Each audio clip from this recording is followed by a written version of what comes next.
Bien, vamos a seguir ahora con lo que es la ley de Ohm. Bien, en esta mini clase vamos a hablar de la ley de Ohm.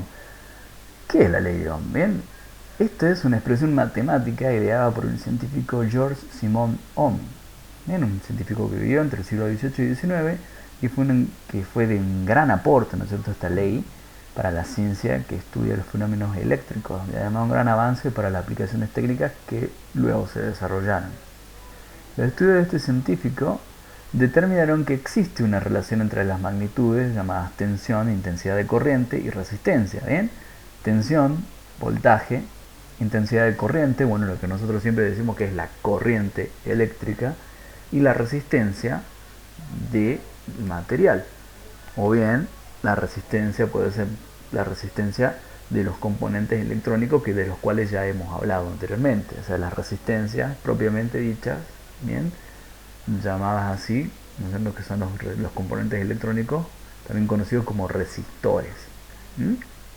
Pero no olvidemos que todo material tiene cierta resistencia, o sea que esta ley es aplicable justamente a todo material que tenga resistencia, por el cual circule corriente eléctrica y sobre el cual se aplica una diferencia de potencial.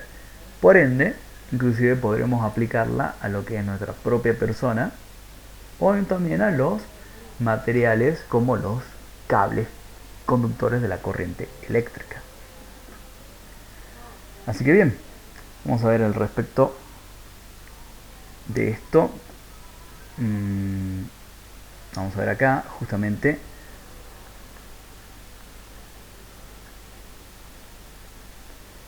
la expresión matemática que ustedes verán acá, que lo podemos escribir como si fuese un triangulito, B y R. Bien, en donde vemos que depende de qué es lo que nosotros despejemos, podemos ver que la tensión es igual al producto de la corriente por la resistencia. O bien, la corriente eléctrica es el cociente entre la tensión y la resistencia. Bien, la intensidad de corriente eléctrica es el cociente o división entre la tensión y la resistencia.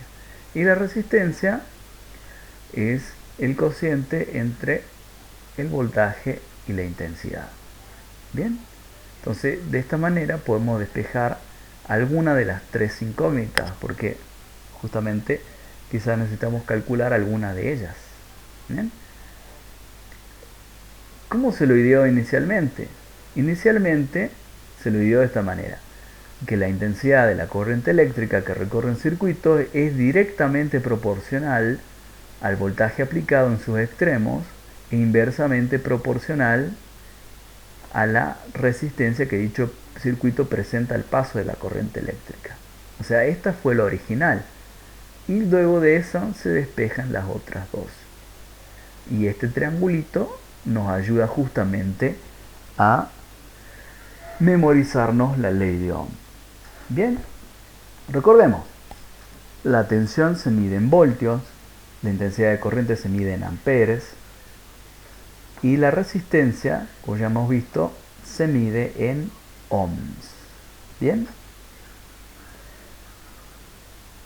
para recordar todo, podemos acordarnos de la sigla BIR, B igual a I por R.